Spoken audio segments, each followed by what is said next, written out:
10분을 쉬고 오시라고 하니까 한 7분만 쉬고 오시네요. 여러분들 계속해서 송우죄 2번에 보시면 통치행위로 인정되지만 기본권 침해와 직접 관련되어 헌법재판소의 심판 대상이 된 경우라고 해서 두 가지가 있죠. 첫 번째 기억이 나와 있는 대통령의 긴급 재정 경제 명령. 이게 여러분들 잘 알고 계시는 금융실명제 사건입니다. 김영삼 정부 때 여러분들 금융실명제가 뭔지 다 아시죠? 차명으로 돼 있는 은행 계좌나 이런 것들 전부 다 실명으로 바꿔라. 이게 금융실명제인데, 금융실명제를 바로 하게 되면은 원래 자기 명의로 안 돼 있던 돈들이 자기 명의로 되고 이러니까 세금 문제라든가 이런 것들이 엄청나게 달라지죠. 이렇게 해서 만약에 이걸 미리 예고를 해가지고 만약에 2018년 12월 1일부터 대한민국은 금융실명제를 하겠습니다 하면은 2018년 11월 5일부터 2018년 11월 30일까지 차명으로 했던 사람들이 또 다른 방법으로 돈 찾아가지고 빼돌리겠죠. 골드바를 산다든가 이런 식으로 해가지고 그런 경우가 생길 수가 있기 때문에 이건 어쩔 수 없이 긴급 재정경제명령으로 할 수밖에 없습니다. 법률을 만든다든가 국무회의에서 의결을 한다든가 이러면은 정부가 바로 새 나가기 때문에 이건 어쩔 수 없이 대통령의 긴급 재정경제명령으로 했었고, 근데 이게 사람들의 재산권 문제, 기본권하고 이제 관계가 있기 때문에 심판 대상은 된다고 봤습니다. 그렇다고 해서 위헌이다 이렇게 내린 건 아니고요. 심판 대상이 된다고까지만 본 거죠. 니은에 보시면 신행정 수도 건설 결정. 이거는 노무현 정부 때 있었던 세종시, 지금의 세종시죠. 세종시를 신행정 수도로 해가지고 옮기려고 하니까 거기에 대해서 이제 약간 이제 보수적인 성향의 사람들이 헌법소원을 제기한 거죠. 그렇게 해서 결론은 위헌 결정이 났죠. 그리고 이때 당시에 논란이 되게 많았습니다. 논란이 많아가지고 원래 그 전까지 헌법학자들이나 대부분의 이제 헌법학자들이나 그런 주장하는 것이 관습헌법이라는 것이 뒤에 가면은 법원할 때 나올 텐데,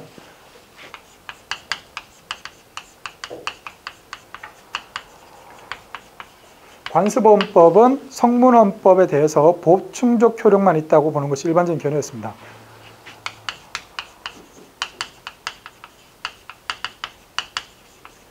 보충적 효력만 있다고 보는 것이 일반적인 견해였는데 이 판례에서 변경적 효력설이 나와버렸죠. 이렇게 해서 그때 당시에 논란이 되게 많습니다. 그 전까지는 제가 알기로도 헌재 입장이 변경적 효력설은 아니었던 걸로 알고 있었는데 갑자기 이런 판례가 나와가지고 어쩔 수가 없죠. 헌법재판소 재판관들의 집이 전부 다 서울에 있는데 세종시로 가기가 싫죠. 만약 그때 세종시로 갔다 그러면 아마 국회도 옮겨가고 청와대도 옮겨가고 대법원도 옮겨가고 헌법재판소도 옮겨갔을 겁니다. 이사 가기 싫어가지고 아마 헌법재판관들이 그렇게 하지 않았나 짐작을 할 뿐입니다. 그것이 신행정수도 건설 결정 사건이었고, 신행정수도를 하는 것 이거 자체에 대해서 헌법재판소의 심판 대상이 된다고 보았고 이것은 위헌이라고 봤죠. 그 다음에 소문제 3번에 보시면 통치행위로 인정되지 않는 경우라고 해서 오른쪽에 적어놓은 거는 지우셔도 되고, 기역, 니은, 디귿, 리을, 미음을 보시면 기역, 대북송금이라고 해서 이게 아까 보셨던 남북정상회담 개최하고 같은 판례입니다. 같은 판례인데 이제 논점, 판시사항이 이제 다른 거죠. 그렇게 해서 남북정상회담의 개최, 이게 김대중 정부에서 남북 관계를 급속하게 획기적으로 발전시키기 위해서는 남북정상회담이 이렇게 발음이 안 되죠. 남북정상회담이 필요하다고 생각을 해서 추진을 했습니다. 추진을 했는데 잘 안 됐죠. 잘 될 것처럼 하다가 또 미뤄지고 잘 안 되고 이러다가 나중에 이제 북한에서 그게 잘 안 된 이유가 북한에서 돈을 계속 요구했습니다. 돈을 계속 요구를 해가지고 이 돈을 그렇다고 그냥 북한이 요구하는 돈을 주기도 그렇고, 그렇다고 쟤네 사정 뻔히 아는데 안 주기도 그렇고, 그래서 고민을 하다가 결국 나중에 이제 파토가 날 것 같으니까 돈을 주기로 했습니다. 돈을 주기로 했는데 정부 예산을 짜가지고 줄 수는 없죠. 정부 예산을 짜서 줄 수는 없으니까 그때 당시에 정주영 회장 호가 아산이죠. 그래서 아산재단이 이 대북 사업을 주로 추진했었는데 그때 당시에 이제 정주영 회장은 죽고 정몽원 회장이 그때 당시에 아산 재단 이사장으로 해가지고 이걸 추진하면서 정몽원 회장 그 현대 쪽에서 아산재단 그쪽에서 이제 그 북한이 요구하는 돈을 이제 일부 지불을 하고 대신에 아산재단은 대북 사업에 있어서 독점적 권한, 뭐 일부 영역에서 독점적 권한을 얻는 걸로 그런 식으로 이제 딜을 한 겁니다. 딜을 한 건데 사실 어떻게 보면 그 현대 입장에서도 그 타산이 수지가 맞는 사업이라고 생각해서 한 거죠.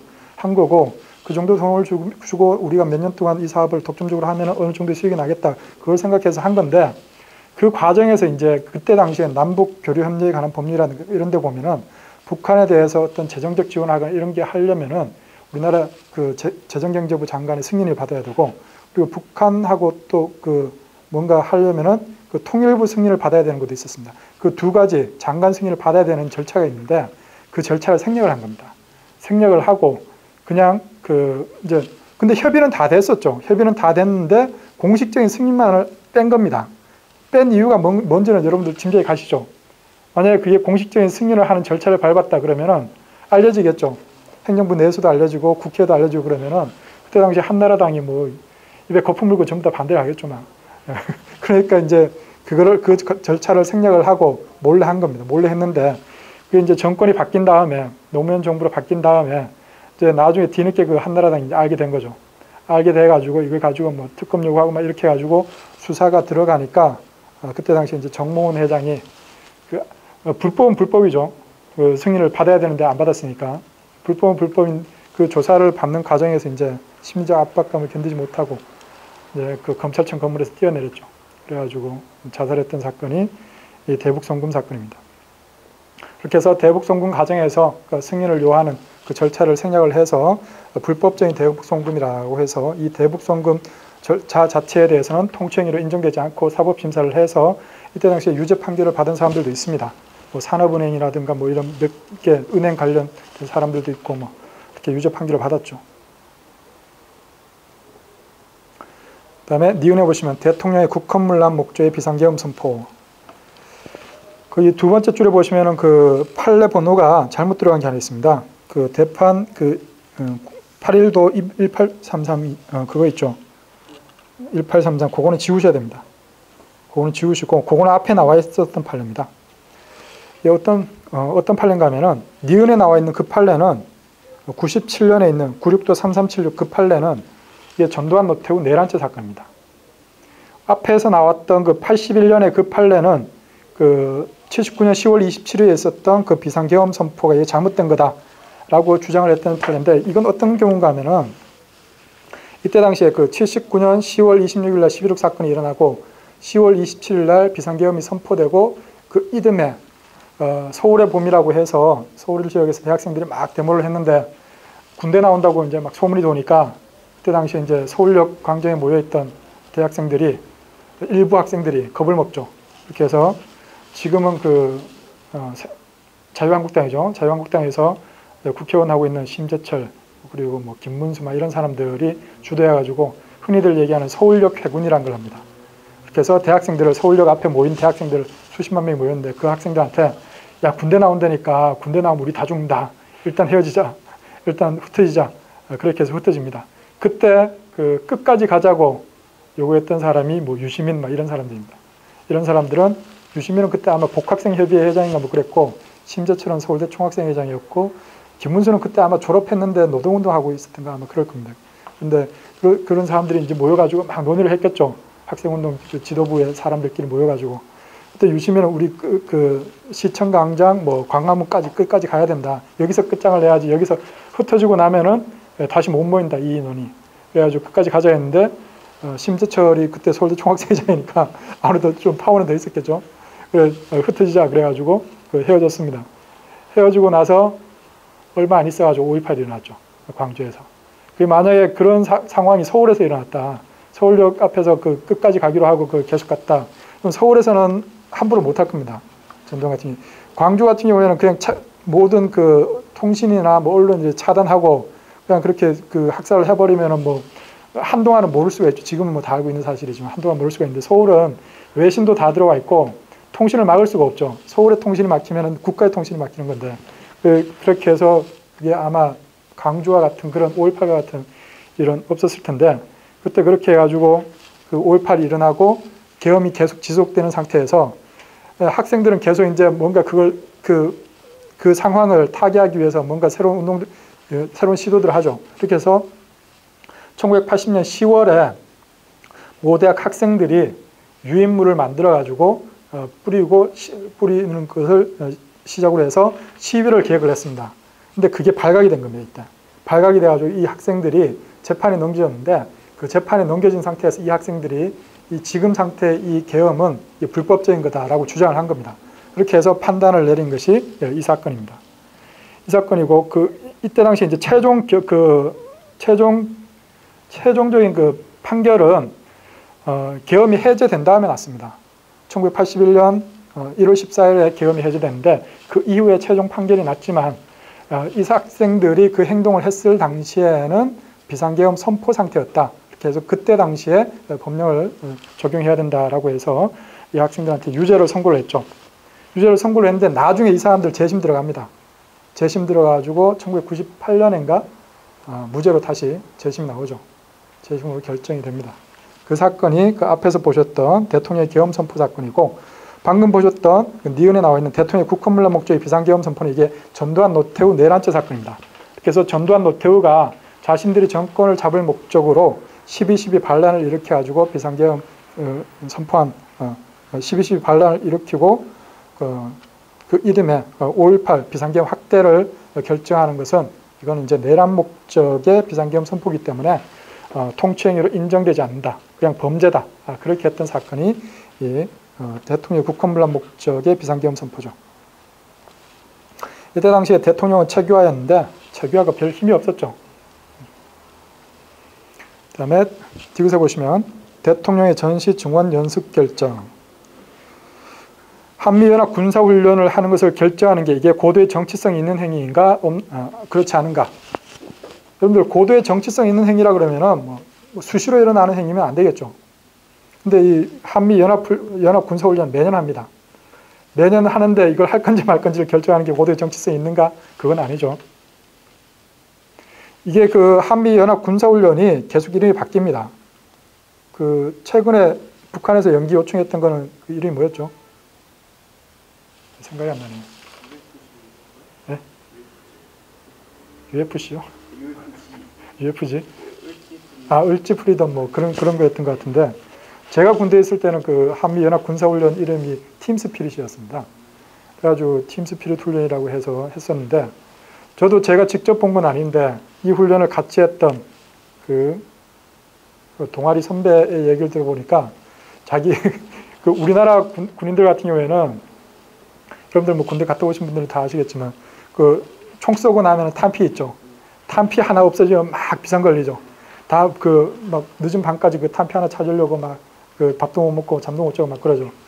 근데 이 미군 애들은 총 팍 쏘고는 그냥 갑니다. 탄피 하나도 안 죽고. 그래 가더랍니다. 그래 자기네 혹시라도 탄피 모자랄까봐 늦게 조화진 넣어놓고 막 그랬다고 그 얘기하더라고요. 뭐 우리나라가 지금 미군 2만 몇 명 주둔하는데 1년에 내는 돈이 1조죠. 미군 1인당 한 4, 5천 정도 주는 겁니다. 4, 5천만 원 정도. 그러니까 미군의 월급은 미국의 원칙이 미군의 월급은 자국의 그 정부 예산으로 주는 게 원칙이고, 그렇게 해서 미군 월급은 그 미국 정부에서 줍니다. 자기네 돈으로. 그 이외에 미군이 한국에 주둔하면서 드는 비용은 전부 다 우리나라가 된다고 보시면 됩니다. 여러분들 우리나라 그 일반 병사들이 병사들한테 1년 동안 드는 돈이 얼마인지 모르시죠? 미군의 한 10분의 1 정도 될래나? 턱없이 낮을 겁니다.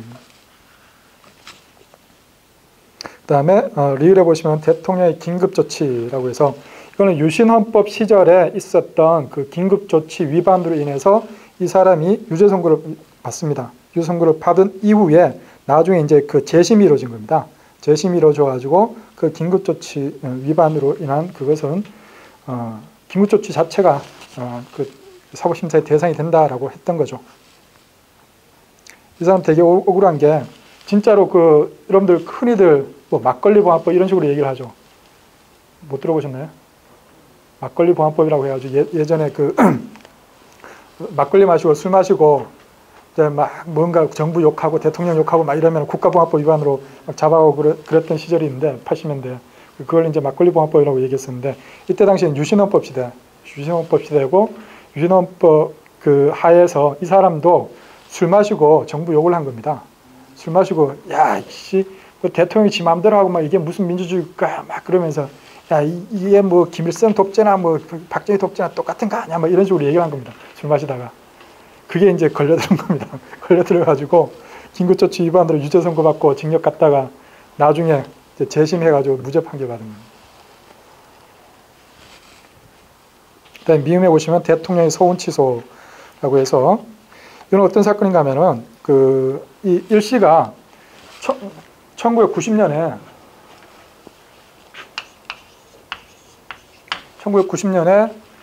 실명을 얘기하면 이게 그 명예훼손이 될 수가 있기 때문에 생략을 하고 A씨라고 하죠.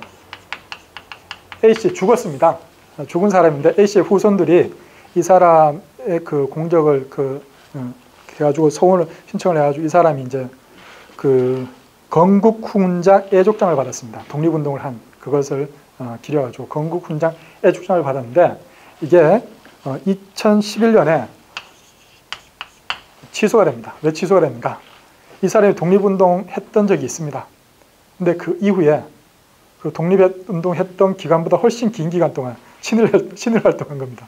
그래가지고 무슨 친일 단체 간부도 하고 막 이렇게 한 겁니다. 그걸 이제 1990년 이때 당시만 해도 무슨 뭐 친일파 문제라든가 이런 거에 대해서 연구가 많이 부족했죠. 이때 당시에 그 임종국 선생이나 이런 분들이 활동을 하긴 했지만 많이 부족했습니다. 그게 이제 나중에 김대중 노무현 정부 지나고 막 이러면서 활동이 활발해지면서 2011년에 이제 극명하게 그 사람의 친일 활동이 드러나니까 정부에서 이게 취소를 한 겁니다. 서원을. 그게 과연 그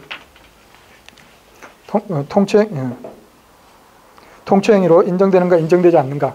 통치행위는 아니죠. 서원 취소는 뭐 수시로 일어날 수 있습니다. 뭐 서원 주고 서원 취소하고 이거 수시로 할 수가 있습니다. 하는데 그럼 이게 잘못된 걸까요? 취소한 게? 통치행위는 아니지만 서원 취소가 잘못되지는 않았다라고 판단했던 사건이 이 사건입니다.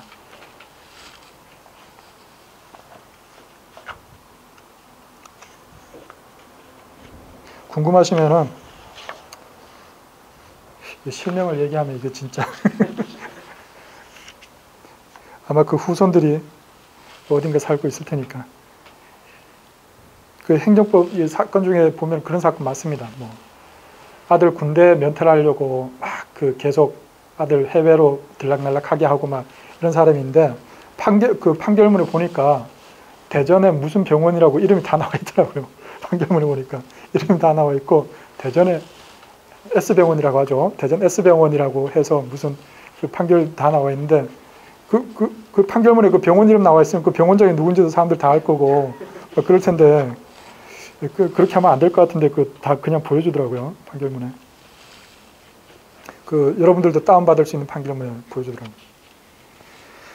행정의 분류 보겠습니다. 여기서 나와 있는 이 행정의 분류는 뭐 실제로 뭐 이것만 독자적인 문제로 출제하기는 힘들 겁니다. 힘든데 여러분들 앞으로 보시다 보면은 이 용어들이 이 관련된 용어들이 계속 나옵니다. 나오기 때문에 그 개념 정도만 알아두시면 됩니다. 첫 번째 주체에 의한 분류가 있고 두 번째 목적에 의한 분류, 법효과에 의한 분류, 수단에 의한 분류, 법형식에 의한 분류, 그 다음에 구속의 정도에 의한 분류가 있는데 첫 번째 주체에 의한 분류로 해서 국가행정, 자치행정, 위임행정으로 나눠집니다. 국가행정은 말 그대로 국가기관이 하는 행정, 자치행정은 뭐 지방자치단체 등이 하는 행정이 자치행정이죠. 그다음에 위임행정, 국가나 공공단체로부터 위임을 받은 다른 공공단체나 기관 사인이 하는 행정, 이것이 위임행정이죠.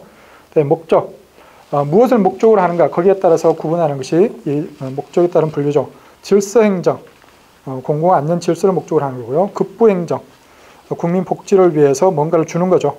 그다음에 유도행정, 뭔가 국민들이 이런 방향으로 갔으면 좋겠다라고 해서 유도를 하는 거죠. 말 그대로 유도입니다. 그렇게 해서 뭐 보조금을 지급하면서 뭔가를 예를 들어서 뭐 전기차에 대해서 보조금을 지급한다 그러면 우리나라에서 친환경적인 전기차의 생산과 소비가 활발하게 하도록 하기 위한 그런 유도행정이겠죠. 그 다음에 4번에 보시면 공가행정, 국가자금이 필요한 재원을 마련하고 이를 관리하는 행정. 그 다음에 조달행정, 인적 물적 수단을 공급하는 활동, 계획행정, 목표를 달성하기 위해 행정수단을 종합하는 작용, 기타 규제행정, 공연부담 행정 등이 있고요. 법 효과에 따른 분류해서 수익적 행정, 침익적 행정, 복효적 행정이 있습니다. 수익적 행정은 말 그대로 이익을 주는 거고, 침익적 행정은 말 그대로 이익을 침해하는 거고, 다음에 3번 복효적 행정은 수익적 성질과 침익적 성질이 복합된 행정이 복효적 행정이죠. 다음에 수단에 따른 분류해서 권력적 행정과 비권력적 행정이 있죠. 권력적 행정이라는 것은 일방적, 명령적, 강제적 수단, 국가가 뭔가 더 높은 지위에서 강요하는 겁니다. 그런 수단이 권력적 행정이고, 이번에 비권력적 행정은 대등한 비강제적인 수단에 의한 것이 이 비권력적 행정이죠. 법 형식에 따른 분류해서 공법상의 행정과 사법상의 행정이 있고, 공법상의 행정은 다시 권력 행정과 관리 행정으로 나눠지죠. 사법상의 행정은 국고자연과 행정사법이 있습니다. 법적 기속 정도에 따라서 기속 행정과 기속적 행정과 재량적 행정이 있죠. 여기는 이게 독자적인 문제로는 출제하기가 힘들지만 그 용어 같은 것들은 다른 단원이나 이런 데서도 나올 수가 있으니까 그 용어들 같은 거 알아두시고, 그다음에 행정법 기초이론 넘어가 보시면 개설의에서 행정법은 행정에 관한 법 또는 행정의 조직 자연 구조에 관한 국내공법 등으로 정의된다. 앞에서도 한번 보셨던 내용이고, 연역 대륙법계국가의 행정법이라고 해서 개요 대륙법계국가에서 행정법은 법치주의와 행정제도, 공사법 이원론, 행정재판제도를 전제로 국민의 자유와 권리의 보장 및 행정목적의 실현을 위해 성립 발전하였다. 그리고 대표적인 그 대륙법계국가인 프랑스와 독일을 별도로 나눠놨고, 그 다음 페이지에 보시면은 그 영미법계국가의 행정법이라는 용어가 나오죠. 처음 공부하시는 분들은 이 대륙법이 뭐고 영미법이 뭔가 구별 잘 못하시는 분들 있을 겁니다.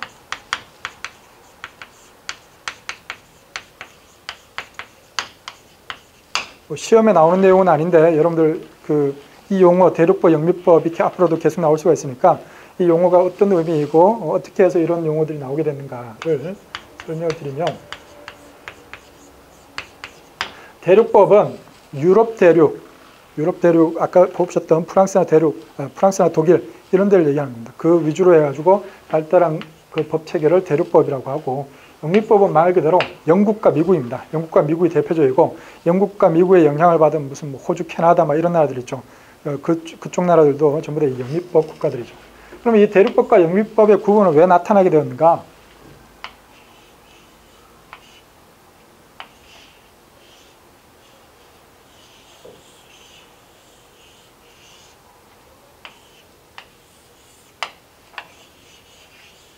유럽입니다. 유럽처럼 안 생겼죠. 유럽이라고 생각하시고, 여기가 이제 육지죠. 육지고, 여기가 이제 영국입니다. 영국인데, 원래 강을 하나 걸리려고 하니까 파란 게 없네요. 이쪽에 라인강이 있죠. 이쪽에 라인강이 있는데, 로마 제국 시대입니다.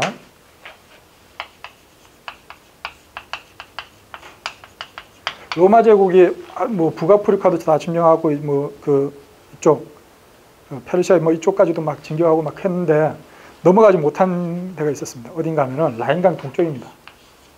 라인강 동쪽으로 넘어가지 못했습니다. 왜 그런가 하면은 이쪽에 게르만족이 살고 있었습니다. 라인강 동쪽에 게르만족이 살고 있었는데 얘네들이 되게 무식합니다. 이때 당시에 게르만족은 문자가 없었습니다. 문자가 없고 무식하다 보니까, 원래 무식하면 용감해지죠. 이 로마 제국이 게르만족을 정복을 하려고 몇 번 갔는데 번번이 깨지는 겁니다. 그러니까 얘네들이 이제 굳이 이 땅까지 굳이 갈 필요 없겠다 그러면서 이제 라인강은 그 뒤로 안 넘어갔습니다. 로마 제국이 라인강은 안 넘어가서 이제 평화로운 상태에서 게르만족은 그냥 무식한 상태에서 그냥 자기네들끼리 열심히 살고 있고, 로마 제국은 로마법 이런 거 해가지고 문화를 막 번영을 시켰죠. 그런 상태에 있다가 여러분들 헝가리 아시죠? 헝가리가 이제 훈족인데, 그리고 이 중앙아시아에 몽골족이 있었죠. 얘네가 이제 세계 정복을 하면서 동서남북으로 막 치고 다니죠. 그러다가 이제 서쪽으로 왔습니다. 서쪽으로 와서 원래 이제 중앙아시아 서쪽에 있던 융모민족이 훈족인데, 얘네들도 계속 쫓아내는 거죠. 그러니까 얘네들은 싸우면서 계속 밀리니까 몽골한테 싸우면서 계속 밀리니까 이제 헝가리 땅 여기까지 쫓아온 겁니다. 쫓아온 건, 그러니까 게르만족도 이제 압박감을 느끼죠. 야, 훈족이 여기까지 왔어. 막 그러면서 막 덜덜 떠는 겁니다. 얘네들도 무식한데 얘는 더 무식한 겁니다. 그래가지고 얘네가 야, 여기서 더 이상 못 살겠다. 우리가 살만한 땅을 찾아가 보자. 그래가지고 라인강을 넘어서 그냥 육지로 이동하는 사람들도 있고, 배 타고 영국으로 가는 사람들도 있고, 배 타고 프랑스로 온 사람들도 있고, 배 타고 이베리아 반도로 온 사람도 있고, 이탈리아로 온 사람들도 있고, 막 이렇게 이동을 하는 겁니다. 이게 게르만족 이동인데, 이렇게 이동을 했을 때 게르만족은 그 전까지 문자가 없었다고 했죠. 이때 당시 게르만족의 법체계는 어떤 식으로 되어 있는가 하면은, 그래도 뭔가 뭐 문제가 발생하면 해결하는 뭐 법 같은 게 있어야겠죠. 그걸 어떻게 얘네들이 했는가 하면 문자가 없다 보니까 기록을 못 하잖아.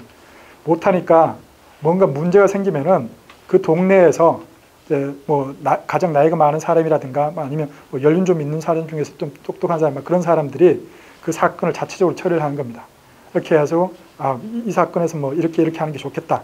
그렇게 하는 겁니다. 이렇게 해서 부족 내에서, 그 마을 내에서 그런 식으로 해결하는 게 게르만족의 전통이었습니다.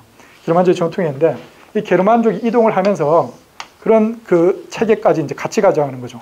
이렇게 해서 영국으로 이동을 했는데, 이때 당시에 영국에는 그 켈트족이 원래 살고 있었습니다. 지금의 스코틀랜드. 그 켈트족이 살고 있었는데, 게르만족 중에서 한 분파인 앵글로족하고 게르만족의 한 분파인 섹슨족이 동부 해안에 상륙을 한 겁니다. 그래서 동부 해안에 약간 중간쯤에 상륙한 게 앵글로족, 더 남쪽에 상륙한 게 섹슨족입니다.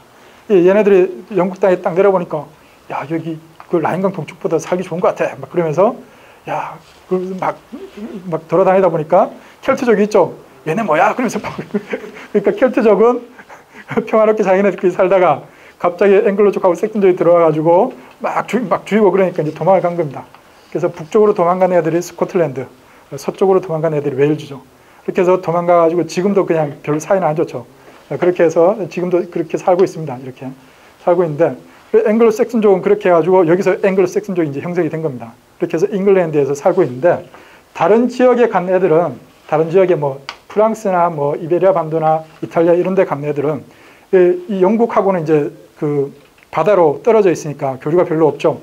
그 와중에 교류가 없이 지내던 와중에 이탈리아에서 르네상스가 일어납니다.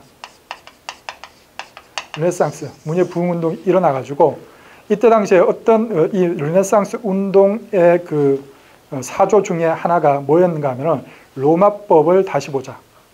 그때 당시에 그 로마법이 상당히, 로마제국 시대의 로마법이 상당히 잘 만들어져 있었는데, 중세를 지나면서 사실 뭐 법체계가 뭐 무너지고 이런 상황이다 보니까 로마법에 대한 그 연구가 활발하게 됩니다.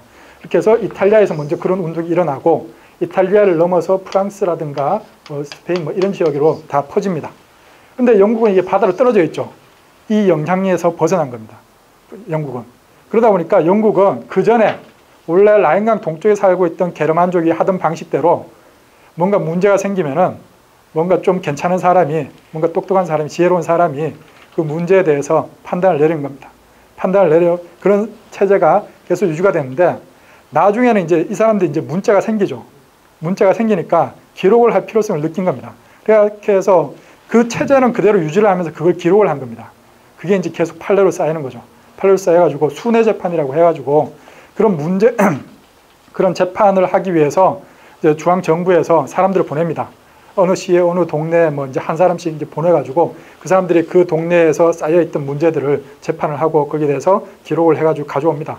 가져오면은 그 사람들끼리 모여가지고 회의를 하는 겁니다. 야, 내가 어느 뭐 예를 들어서 맨체스터에 가니까 거기에 뭐 어떤 사건이 있었는데 난 이렇게 판결을 했어. 그러니까 다른 사람들이 야, 그 잘 판결한 것 같아. 괜찮은 판결인 것 같아. 그렇게 하면 그걸 기록을 해가지고 그게 쌓이는 겁니다. 그게 영국에서 보통법이 되는 거죠. 커먼로라고 하는, 그게 이제 영국의 보통법입니다. 그렇게 해서 영국은 그 법 체계를 가져갔는데, 이 다른 지역, 대륙 지역에서는 로마법에 대한 연구가 활발해지면서 로마법을 따라가는 경향이 생기는 겁니다. 그렇게 해서 완전히 이제 법 체계가 거기서부터 달라지는 거죠. 그렇게 해서 로마는 어떤 어떻게 그 법 체계가 되어 있는가 하면 행정법과 관련해서, 행정법은 공법인데, 여러분들 그 영미법에서 공법과 사법의 구별이 있을까요, 없을까요? 원래는 없습니다. 원래는 없습니다. 그렇게 해서 여러분들 뭐 국가하고 소송을 할 때도 개인 대 개인 간의 대등한 소송처럼 여러분들 혹시라도 미국 판례 보시면은 미국 그 연방 대법원 판례 같은 거 보면은 뭐 캘리포니아 대 누구 이런 식으로 판결이 나옵니다. 캘리포니아 주하고 누군가 개인하고 재판을 한 겁니다. 그런 식으로 이제 판결이 나온 거죠. 원래는 없습니다. 그 영미법에는. 근데 최근에는 이제 그 법 체계가 바뀌고 국가가 활동하는 게 많으니까 공법적 성격을 띠는 그런 것들이 나타나는데 원래는 영미법에는 그 공사법 구별이 없죠. 공사법 구별이 없고 대륙법은 제가 로마 제국의 영향을 받았다고 했죠. 로마법의 영향을 받았다고 했죠. 로마법은 어떤 형태였는가 하면은 로마 제국이 아주 짧은 시간 내에 아주 많은 땅을 차지하게 됐죠. 많은 이제 그 땅을 차지하고 많은 이민족들을 지배해야 되는 상황이었습니다. 그러다 보니까 얘네들이 어떻게 생각을 했는가 하면은 얘네들도 그전에는 공법, 사법 이런 구별이 없었습니다. 공법, 사법 이런 구별이 없었는데 그것을 구별할 필요성이 생긴 거죠. 왜 필요성이 생겼는가? 로마라는 그런 국가가 뭔가 이민족을 지배하기 위해서 뭔가 좀 더 우위에 있는 지위를 인정할 필요가 있다. 근데 만약에 대등한 관계에서 뭐 소송하고 뭐 이렇게 아주 국가가 패소하고 이러면 안 되니까 뭔가 우월한 지위를 국가에게 부여해야겠다. 그렇게 해서 로마 제국에서는 공법과 사법을 구별을 했습니다. 그렇게 해서 공법에서는 국가가 개인보다 우월한 지위를 인정을 했죠. 그렇게 해서 공법과 사법이 구별된 상태에서 대륙법계 국가들은 법제도가 발달을 하고 영미법계에서는 공법과 사법 구별 없이 발달하기 시작합니다. 그리고 대륙법계에서는 성문법을 위주로 로마법 같은 경우에 판택된 체제라고 해서 법제는 아예 처음부터 만듭니다. 만들어가지고 1조 뭐 2조 뭐 이렇게 만들어서 그 법이 발달하는데 영국에서는 그냥 판례를 위주로 해가지고 커먼로의 형태로 이제 발달하게 되죠. 이게 이제 대륙법과 영미법의 구분입니다.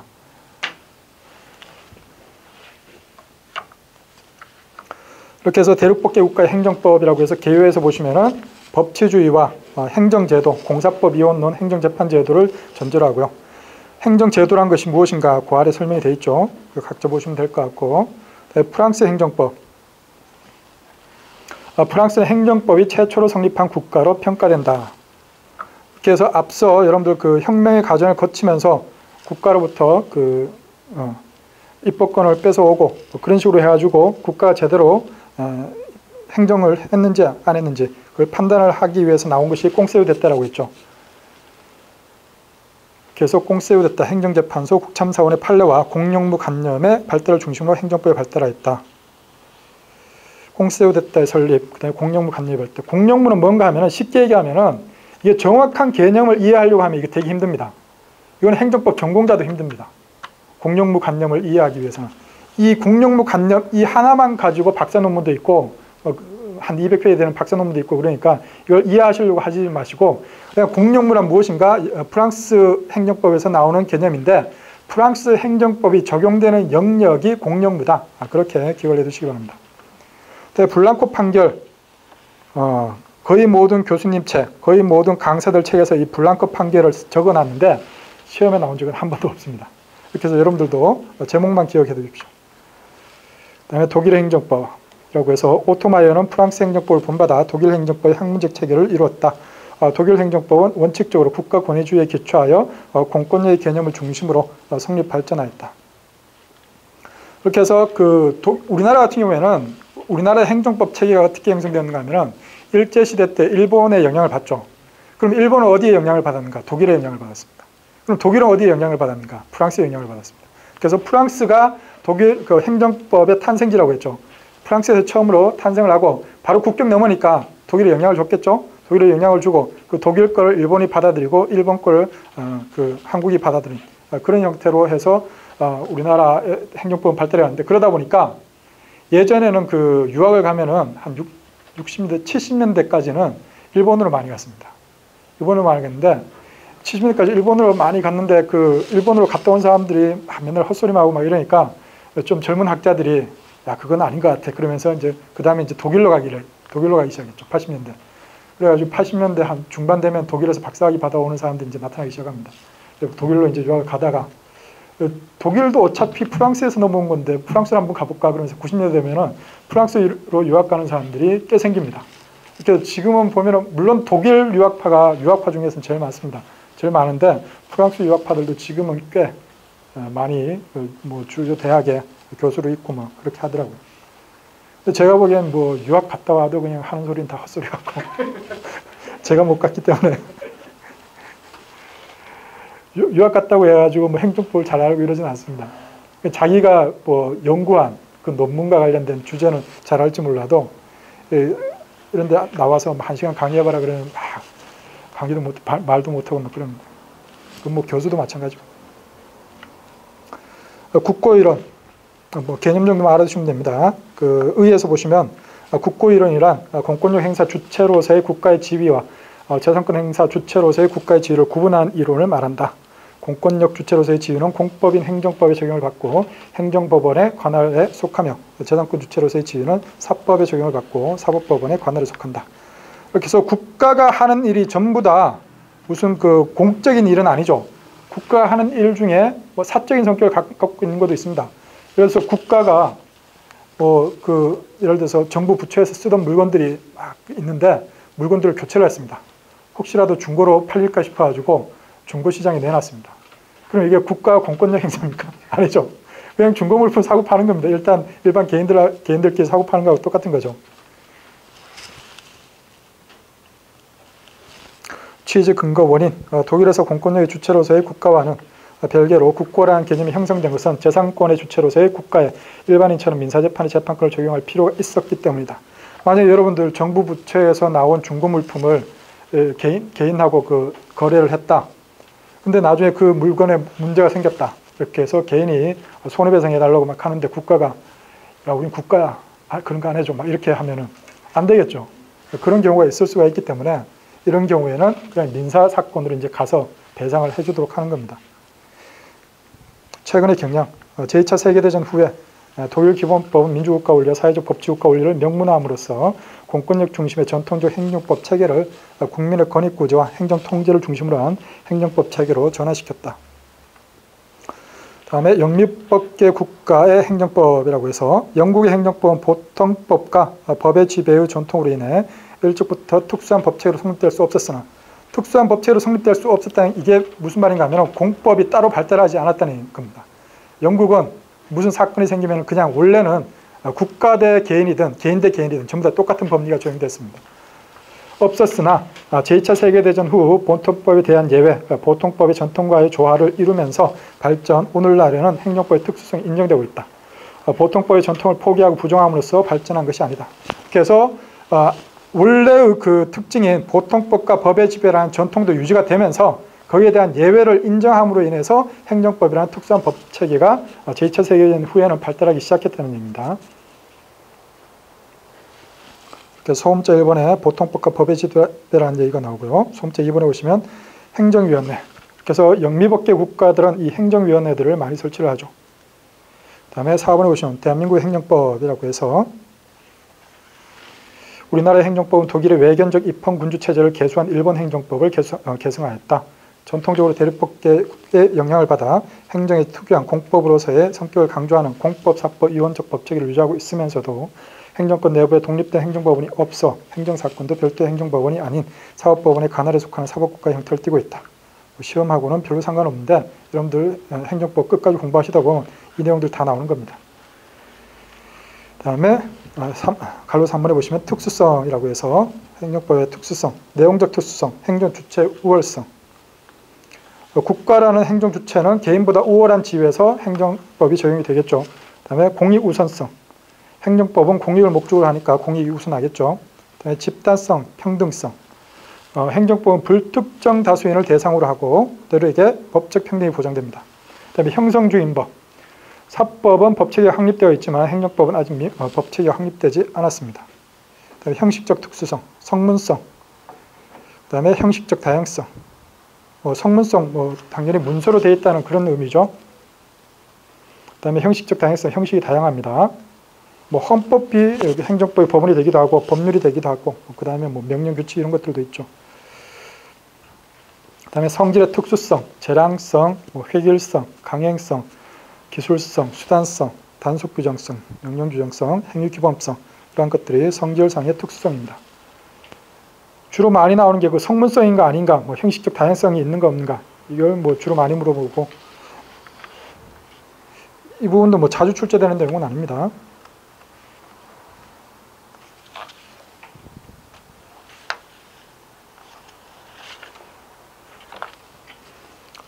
시간이 아마 한 5분 정도 더 할 수 있을 것 같은데 5분 해도 이게 법원에 어디 단원이 끊어질 만한 뭐 위치는 안 될 것 같아가지고 오늘 뭐 첫날이고 하니까 오늘 여기까지 하고 수요일에 다시 뵙도록 하겠습니다. 수요일부터는 아마 판례 자료도 나눠드릴 겁니다. 네, 수고하셨습니다. 감사합니다.